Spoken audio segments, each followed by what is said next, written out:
Friends, welcome to சோலைவனம். இன்னைக்கு நம்ம சேனல்ல சுவையான பானிபூரி எப்படி செய்யலாம்ன்றத பார்க்கலாம். வாங்க வீடியோக்குள்ள போகலாம். ஃபர்ஸ்ட் நம்ம புளிப்பு சட்னி பண்ண போறோம். அதுக்கு நான் இன்னைக்கு எலுமிச்சப்பழம் சைஸ்ல புளி எடுத்து கரைச்சி வச்சிருக்கேன். அந்த புளி தண்ணியை இதோட ஆட் பண்ணிக்கிறேன். ஒரு கிண்ணத்துல கரைச்சி வச்சிருக்கேன், இதை நான் ஆட் பண்ணிக்கிறேன்.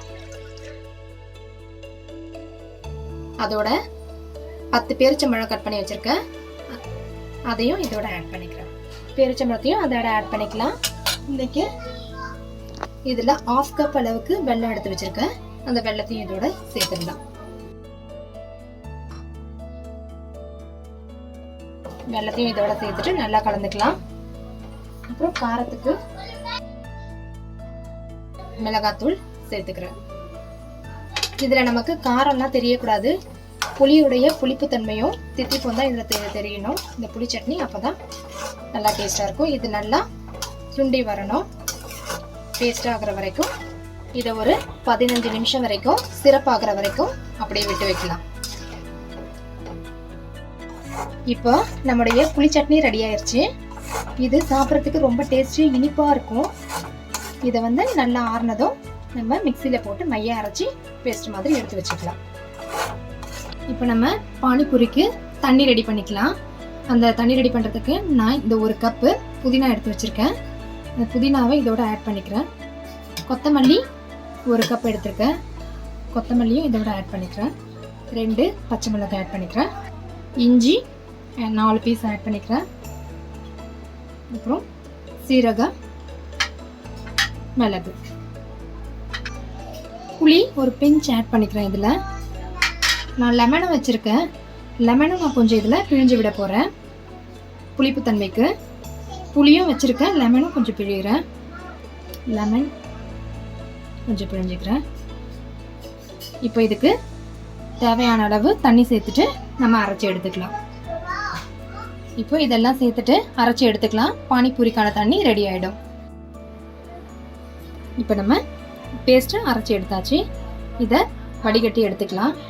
இது வடிச்சு எடுத்துடலாம். பானிபூரிக்கு நமக்கு நிறைய தண்ணி தேவைப்படும், அதனால இதுல இன்னமும் கூட தண்ணி கொஞ்சம் சேர்த்து மிக்சியில இதுல வடிச்சு எடுத்துடலாம். இதுல இருக்க அந்த சக்கையெல்லாம் மேல நின்றுடும், நமக்கு தண்ணி மட்டும் கீழே போகும். இந்த மாதிரி நல்லா இன்னமும் கொஞ்சம் தண்ணி சேர்த்து வடிச்சு எடுத்துப்போம். இந்த பானிபூரி தண்ணியில நம்ம சாட் மசாலா இருந்தா அதுவும் ஆம்ச்சூர் பவுடரும் சேர்த்துக்கலாம். ஆனால் நான் இன்னைக்கு வீட்டில் இருக்கிறத மட்டும்தான் சேர்க்குறேன். இதில் ஜீரா பவுடர் ஆட் பண்ணிக்கிறேன். தேவையான அளவு உப்பு ஆட் பண்ணிக்கிறேன். ஆட் பண்ணிவிட்டு இதை நம்ம நல்லா கலந்துக்கலாம். இப்போ நமக்கு பானிபூரிக்கான தண்ணி ரெடி ஆயிடுச்சு. இப்போ பானிபூரிக்கு 3ஆவதாக மசாலா ஸ்டஃபிங் மசாலா ரெடி பண்ணுறோம். இதுக்கு நான் 2 உருளைக்கிழங்கு இன்னைக்கு வேக வச்சு எடுத்து வச்சுருக்கேன். இதை நான் மசிச்சுக்கிறேன். ஆனியன் கட் பண்ணி வச்சுருக்கேன், அந்த ஆனியன் இதோட ஆட் பண்ணிக்கலாம்.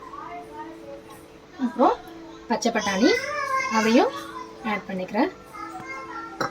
ஆட் பண்ணிவிட்டு இதோட மிளகாத்தூள், தேவையான அளவு உப்பு, இது எல்லாமே சேர்த்து நல்லா மிக்ஸ் பண்ணிக்கலாம். இப்போ நம்முடைய ஸ்டஃபிங் மசாலா ரெடி ஆயிடுச்சு. இப்போ ஆறிடுச்சு. இதை நம்ம நல்லா மிக்சியில் அரைச்சி எடுத்துக்கலாம். அரைச்சி எடுத்தாச்சு. நம்மளுடைய புளி பேஸ்ட் ரெடி ஆயிடுச்சு. அவ்வளோதாங்க, நம்மளுடைய புளி சிரப்பு ரெடி ஆயிடுச்சு. பவுலுக்கு ட்ரான்ஸ்ஃபர் பண்ணிட்டேன். இப்போ நமக்கு பானிபூரிக்கு தேவையான ஸ்டஃபிங் மசாலா ஸ்டஃபிங் ரெடி ஆயிடுச்சு, தண்ணி ரெடி ஆயிடுச்சு, அப்புறம் புளி சிரப்பு 3மே ரெடி ஆயிடுச்சு. இப்போ நம்ம பானிபூரி செய்யலாம். பானிபூரி செய்ய ஸ்டார்ட் பண்ணலாம். இன்னைக்கு நான் பானிபூரி என்ன பண்ணியிருக்கேன்னா கடையில் வாங்கியிருக்கேன். சூப்பர் மார்க்கெட்டில் தான் நான் இன்னைக்கு வாங்கி ரெடிமேடாக வாங்கி வச்சிருக்கேன். இதை தான் நான் ஆயிலில் போட்டு பொரிச்சு எடுக்க போகிறேன். இதை நம்ம வீட்லேயும் செஞ்சுக்கலாம். நிறைய பேர் வீட்டில் செய்வாங்க. இப்போ ரெடிமேடாக வந்தனால நான் இதை வாங்கி இன்னைக்கு செய்கிறேன். இப்போ நான் ஒரு கடாயை எடுத்து வச்சு அதில் தேவையான அளவுக்கு ஆயில் சேர்த்து வச்சுருக்கேன். பானிபூரி வறுத்து எடுக்கிறதுக்கு தேவையான அளவுக்கு ஆயில் சேர்த்துருக்கேன் நான். இப்போ ஆயில் நல்லா சூடானதுக்கப்புறம் பானிபூரியை நம்ம போட்டு பொரிச்சு எடுத்துடலாம். இப்போ ஆயில் நல்லா சூடாயிடுச்சுங்க. பானிபூரியை போட்டு நம்ம இப்போ வறுத்து எடுத்துக்கலாம். ஆயில் நல்லா சூடாக இருந்ததும் டக்குன்னு என்ன ஆகிடும்னா நமக்கு பொரிஞ்சு மேலே வந்துடும். பாருங்கள், போட்ட உடனே நல்லா பொரிஞ்சு வந்துடுச்சு. இந்த அளவுக்கு நம்ம நல்லா பொரிஞ்சு வந்துடும். இதே மாதிரி இருக்கிற எல்லாமே பொரிச்சு எடுத்துக்கலாம். அவ்வளோதாங்க, பானிபூரி எல்லாத்தையும் நம்ம பொரிச்சு எடுத்தாச்சு. இப்போ நம்ம பானிபூரி ரெடி ஆயிடுச்சுங்க. இதை நம்ம இப்போ உடைச்சிட்டு இதில் நம்ம செஞ்சு வச்சுருக்க அந்த மசாலாவை ஸ்டஃப் பண்ணிடலாம்.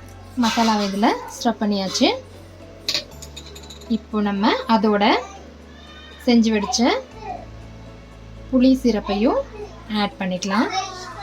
இப்போது நம்மளுடைய பானிபூரி ரெடி ஆயிடுச்சுங்க. இப்போ நம்ம பானிபூரி ரெடி ஆயிடுச்சு, ஸ்டஃப் பண்ணியாச்சு. இதில் நம்ம பானியை ஆட் பண்ணிக்கலாம். சேர்த்துட்டு